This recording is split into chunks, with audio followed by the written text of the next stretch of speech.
Okay, guys, just because I'm not here today physically does not mean that review is going to stop. We have lots to do, lots to go over, so pay attention, do not talk and distract each other, and we'll get through this. Hopefully, you've had a good experience with Miss Black doing the EOC online tutorial. I know we took the practice test, but hopefully you feel a little bit more comfortable with that format. What I need you to do now is get out your portfolios and turn to your homework from last night. Turn to the green sheets in the back of your portfolio for Lit Terms 3 and 4. You were supposed to do both of those, that whole side. I'll give you a minute, get your portfolios out, and turn to the homework.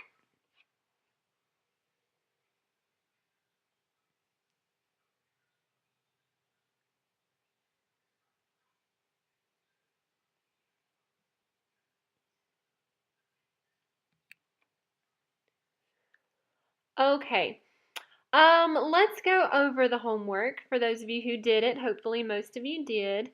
If you are in third period and if you have questions, you can pause this and ask Miss Brim. If you're in fourth period and you have questions, if you will just mark it in your portfolio and I'll be glad to answer them tomorrow. But I'm going to go through these rather quickly. If you missed them, change your answer. Make sure you have the right answer. If you didn't do it at all, shame on you, but fill in the answer so you can study. By the way, if you've been doing your homework, what you're supposed to be doing every night, and reading the colored sheets, you will know that all of these answers are in your portfolio anyway. So what I recommend that you do each night is to try these on your own without looking, without cheating, without looking at the answers, just to see how much you remember. And that way you can know, it'll tell you which ones you need to study, which ones you need to focus on, and whatever you leave blank, if you can go back and check. For the Lit Terms 3, I'm just going to read the answers in case you can't see them up here. Number 1 is A. Number 2, G. Number 3, W. Number 4, N. Number 5, C. Number 6, U. Number 7, P. Number 8, I. Number 9, T. Number 10, F. Number 11, B. Number 12 is Q. 13 is L. 14 is E. 15 is V. 16 is H. 17 is O. 18 is J. 19 is M. 20 is S. 21 D. 22 R. And 23 is K. And like I said, if you have questions, hit pause. You can ask Miss Brim if you're in third period. If you're in fourth period, you have questions, you just ask me tomorrow. The Lit Terms 4, the top part, number 1 is H, number 2 is A, number 3 is F, number 4 is D, number 5 is J, number 6 is E, number 7 G, number 8 is I, number 9 B, and number 10 is C. For the fill in the blank, number 11 is blank verse. Number 12, you got a couple of lines that rhyme, that is a couplet. Number 13, if you have a metaphor comparing two things without using like or as, and it extends over a couple of lines, then you have an extended metaphor. Makes sense. Number 14, an allusion. If you reference a well-known person, place, or event, or literary work, you have an allusion. 15, which we're going to talk about more in just a minute, hyperbole is extreme exaggeration. 16, denotation is the dictionary definition of a word. So like it's raining cats and dogs would mean literally there are cats and dogs falling from the sky. Metaphor, you should know when you compare two things, you don't use like or as, you just state it directly. 18, connotation. We talked a lot about this in our language day. It's the positive or negative associations or feelings that we associate with certain words. A simile, you compare two things using like or as. And number 20, figurative language. Make sure that you have the right answers. Also, make sure you are not talking during this video. I know it's a little weird to hear my voice coming through the computer and I'm not here, but I want to make sure everyone hears. I don't want to hear any distractions, and I want to come back to excellent behavior. If you need to pause, feel free to do so while you finish copying this. Otherwise, I'm going to move on now. What you need to do now is turn to page 5. Today's concept is purpose. So turn to page 5 in your portfolios, the blue sheet. It should say purpose real big at the top. I'm going to give you about 30 seconds. I know it says take a minute, but I'm going to time you for about 30 seconds to quietly complete what all you know about purpose. So don't talk. Go ahead in that left-hand box and at the top of the paper, write what you know about purpose.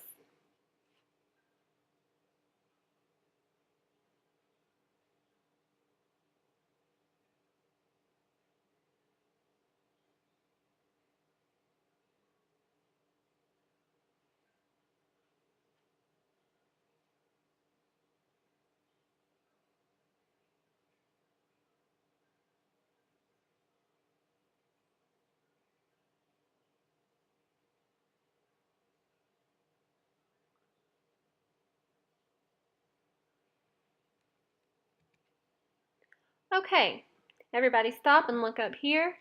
In the right-hand side, in the right-hand box, this is what I want you to write for what should you know about purpose. First of all, the purpose is the reason the author writes something. You got to have a reason to write something, so this would be the author's purpose. Now, the most famous 3 that you learn in English 1 are to inform. An author might want to inform the reader using facts, statistics, enlighten us with new information. His purpose would be to inform. His purpose might also be to entertain. Whether it actually entertains you or not, that's not the point. If the author is intending for the reader to be entertained through a made-up story, it can be tragic, sad, suspenseful, happy, comedic, whatever. If they want you to feel entertained, then obviously the purpose is to entertain. The author might try to persuade you. Usually you'll see keywords like, if you do this, and you'll feel a little hassled to believe something. If you feel that way as you're reading, then the author's purpose would be to persuade. Here are some new trigger words that you need to write down and remember. An author might be trying to explain something in detail. Maybe provide steps on how to do something, how to put together a bookshelf. They are explaining. The author might also be wanting to describe. Maybe they saw something that's so beautiful they want to describe it, what it looked like, maybe what it felt like, the weather. Lots of description there. That could be their purpose. If an author feels very strongly about an issue, they might want to take a stance. In these types of purposes, you'll really see a lot of author bias and perhaps even propaganda. If there's a problem, the author might want to propose a solution, and that kind of ties into persuade a little bit if they want you to take an action.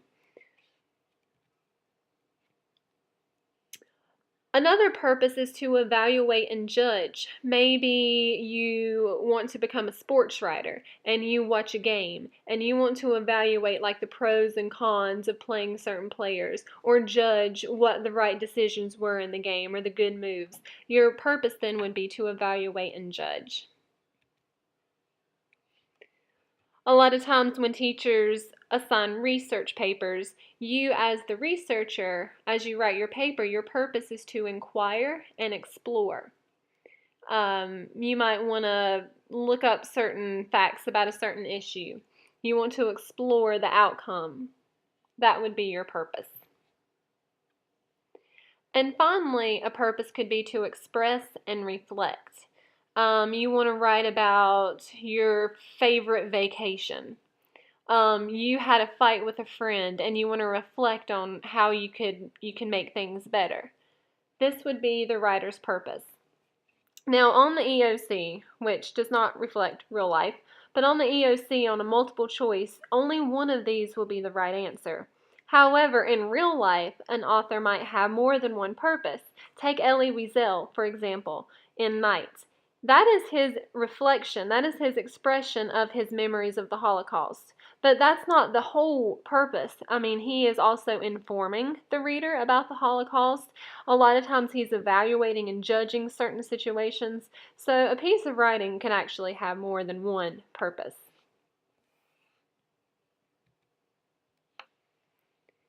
Here's a nice chart for you. You do not need to write down. This is in your notebook. I just wanted to point this out. It's in the writing part. So if you would like further explanation and some examples of these different purposes, make sure you refer back to this page in your notebook in the writing tab. All right, last thing that you need to copy today, below the chart on page 4 or 5, the different types of examples.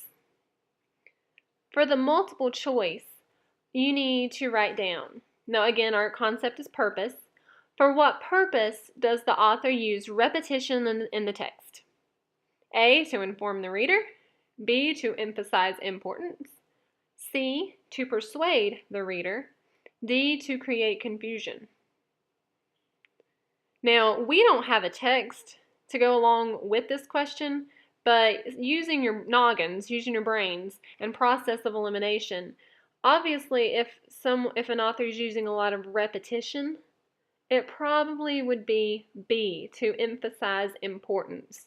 A lot of repetition in a text is not going to inform the reader. It's not going to persuade the reader, and, well, hopefully it won't create confusion, although it certainly might. But the purpose is would be to emphasize a point. So you don't have to write the right answer. I just wanted to point that out.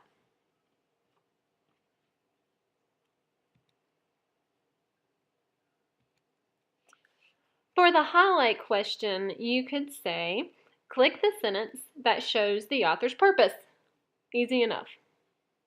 Highlight the sentence that shows the author's purpose.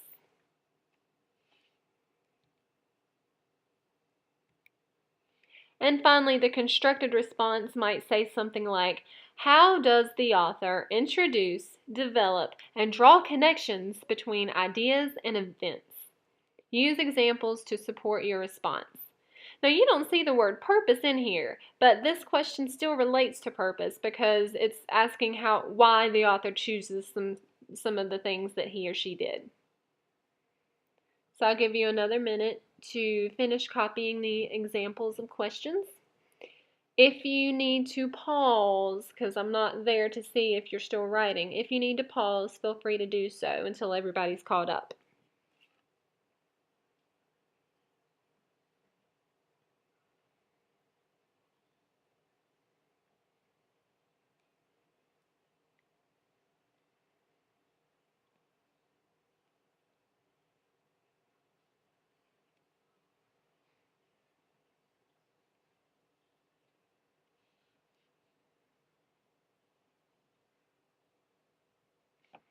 Okay, I'm about to go on, so if you need to pause, do so now. Otherwise, I'm moving on.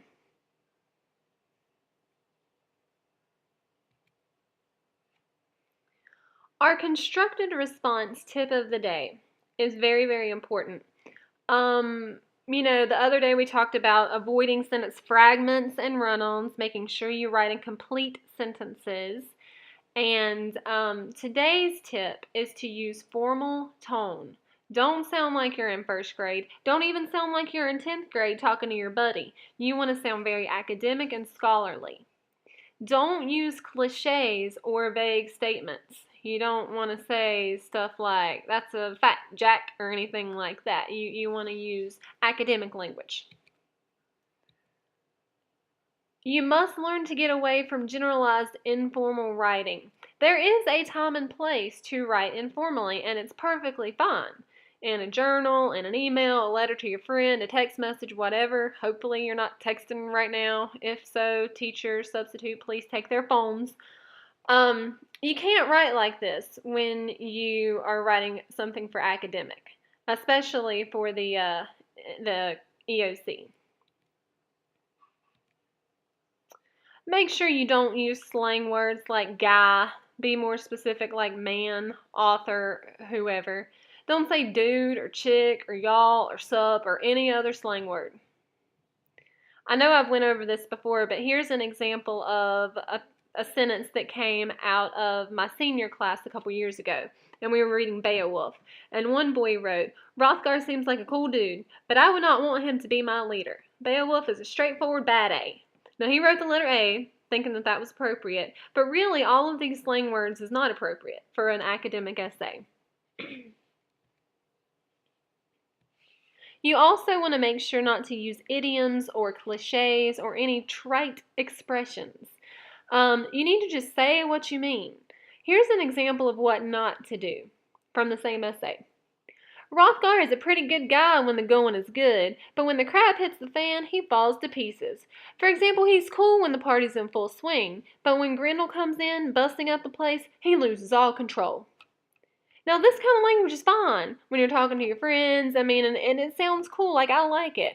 But for an academic, especially a constructed response question, you do not want to say phrases like, when the crap hits the fan, or when the going is good. Just say what you mean. And that is your constructive response tip of the day. So we have a lot to go over for figurative language. I went through the homework rather quickly, but I'm going to go into more detail with it now. So right now, in your portfolios, I need you to turn to the white pages, to the white section. If you numbered your pages, it will be the back of page 21. If you did not number your pages, I believe that it's already copied on there in the top corner, page 15. So either way, the back of page 15 or the back of page 21, turn there and it should say figurative language at the top. I'll give you just a second because I know sometimes y'all are slow, so turn there.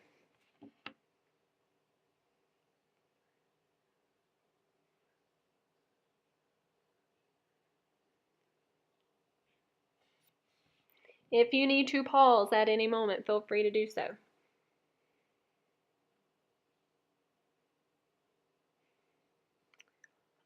Okay, we're going to get started, so hopefully you're there. If you're not, quietly, without talking, figure out what's going on and get to the right page. There's nothing that you need to write down, but please, please, please be extremely quiet so everyone can hear this and it can be a nice refresher. Metaphors and similes. We already went over this earlier, but a metaphor compares two things and you do not use like or as. An example of a metaphor would say, his hands were bulldozers moving the soul. You are comparing his hands and bulldozers, and that creates a nice effect for the reader. Simile has the same effect. You're still comparing two things that are usually not very similar, but this time you can say like or as. The example, her eyes sparkled like 10-carat diamonds. That sounds just so sweet. You're comparing her eyes to 10-carat diamonds, and you do see the word like, and that makes it a simile. Hyperbole is an extreme exaggeration. It is a technique that the author uses to over-exaggerate a statement to create an effect. An example, I asked you 500 times to sit down. You might not literally have asked them 500 times because who would count that many times, but it is used for effect. Personification. We read a story yesterday, The Tortoise and the Hare. We saw an example of that in that story. Personification is the author's technique of giving human qualities to non-humans. An example here, the sunfish were dancing the tango in the pond. And our last type of figurative language is an idiom, which is a unique expression in a language that cannot and should not be interpreted exactly how it's said. The example, it's raining cats and dogs. Now, on Monday or Tuesday, I think it was, our concept of the day was language. And figurative language was just one of the elements that we wrote about.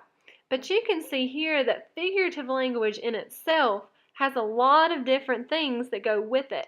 So if you have a constructed response that says, how does the author use language to develop the theme? Don't just say, he uses figurative language. Be specific. Does he use metaphors? Does he use similes or hyperboles? Be specific. Now, this is not all the types of figurative language. Let's move on.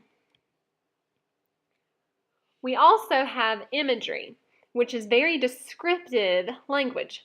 It's language that appeals to the reader's 5 senses. What does it look like? What's it smell like? What's it taste like? What's it feel like? What's it sound like? Here's a good example. Desolate and lone, all night on the lake, where the fog trails and mist creeps. That's also personification there because the mist is creeping, but when I read that, I can get an image in my head. And if the author uses that kind of description, then that is definitely imagery. The next one, onomatopoeia. That is a word whose sounds suggest the meaning. In other words, it's a sound word. If you describe how something sounds, whatever word you use would be an example of onomatopoeia. The barn door screeched when we opened it. And the next one, rhyme scheme, is the pattern of rhyming words. It's the sequence at the end of the lines of poetry. Now, I bet some of you in there are saying, oh, Miss Fear, this is so easy, but some of you in here probably need to review rhyme scheme. It really doesn't matter if you understand what the poem's saying, or really if you even read it. If a question asks for rhyme scheme, all you care about is the last words at the end of each line. So, sun. Since that's the first word, it gets designated the letter A. You start at the beginning of the alphabet. The next word is red. Red does not rhyme with sun. If it did rhyme with sun, then I would give it A, but since it doesn't, it gets the letter B. Done. Well, that rhymes with sun, so since it rhymes with the designated letter for A, then it also gets A. Head rhymes with red, therefore it gets B. So the rhyme scheme of this poem would just be A, B, A, B. And finally, refrain. The root word re, the prefix re, means to repeat. It means again. So a refrain is a verse or phrase that is repeated at different intervals in a poem or a song. Usually it's at the end of a stanza. If you're into music, if you're into lyrics, this is often called a chorus. You just hear it repeated throughout the song.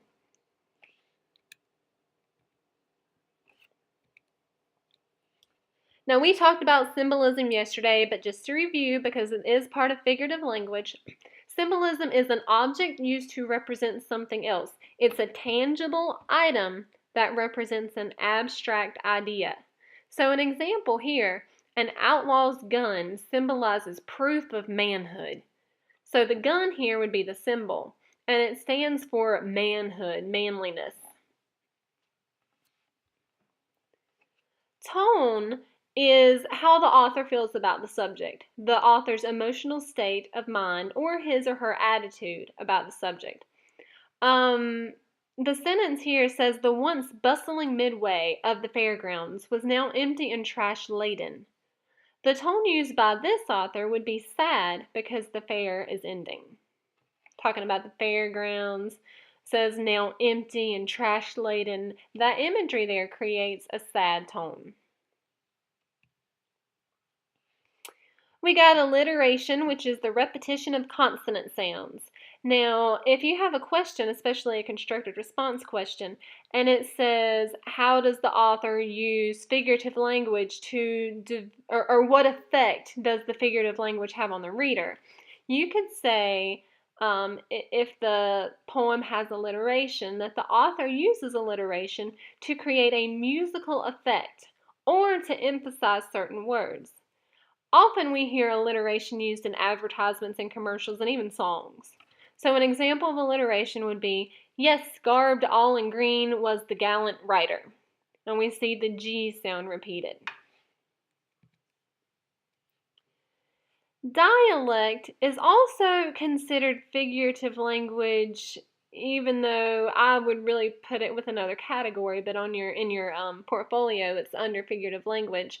Dialect is the regional variety of a particular language. I think that whoever created this handout put dialect in this section because it appeals to our ears. It also has some kind of musical effect. Um, if you read this example, it says, "Seen my lady home last night. Jump back, honey, jump back." You can hear, I hear a woman. I don't even know if it's a man or a woman, but I hear a Southern Belle woman reading that line. So that would be her dialect.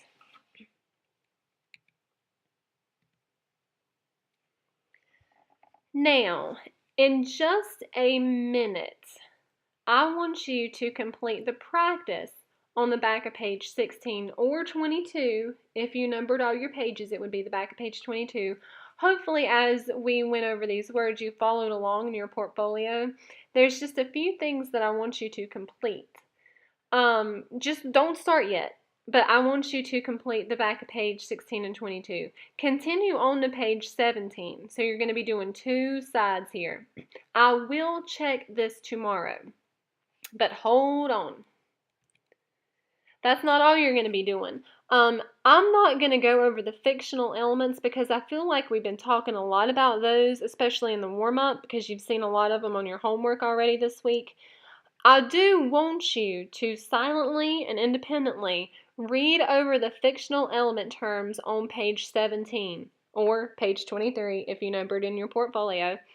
Read over those. Don't just skim over them. One thing that bothers me, and guys, this week you have been amazing. Most of you have been amazing, but it's not going to do you a bit of good just to slap some stuff on that and just so you can get a good grade. The whole point of this portfolio is for you to start studying. You cannot cram this entire course in one night and expect to do well on the exam. So, just chill out, take your time, don't talk, but this is for your benefit. So actually do read the fictional elements as part of your review, and then I want you to complete the back side. Again, I will check this tomorrow. So essentially, you are finishing the white section. All right, do all of the problems that go along with figurative language and all of the problems that go with fictional elements. So I want you to do that in just a minute. And if you don't do this yet, but if you were to flip back to the beginning about purpose, it says use the blue book and answer some questions. I do not have the blue book, so you will not be completing the reading quiz on the blue sheet. However, you will be having a reading quiz. After you complete all the white pages in your portfolio, the substitute will give you an upfront magazine and a handout to complete for your reading quiz. Now, this will count as part of your quiz. Do not do the one in the blue book. Please see this yellow, bold, underlined sentence and pay attention to it. There is no need whatsoever to talk to people. You may not work on this together. This is your reading quiz. You're not going to do half, and your partner's not going to do half because it's not going to get you anywhere. You need to work on this individually and quietly. And substitute, hear me out. And students, hear me tell the substitute that she or he will not tolerate any talking. If you are distracting, you will be sent out. Okay? What you do not finish in class will be homework, and I will collect it for a grade tomorrow. I think you might prefer the upfront anyway to the reading passages. They're a little bit more interesting. But complete the front and the back of that handout that the sub will give you. If you don't finish in class, it is homework. Also, don't forget, tonight for your homework, you need to reread the colored handout. Same old, same old. Teach somebody what you learned today about purpose, figurative language, and fictional elements. Complete Lit Terms 5 worksheet, the green sheet in the back. Have somebody call them out to you. Finish your up front and bring back the magazine. I need the magazine tomorrow, so don't forget it at home. I need it. I hope you guys have had a good day. Continue to be wonderful, and I will see you tomorrow.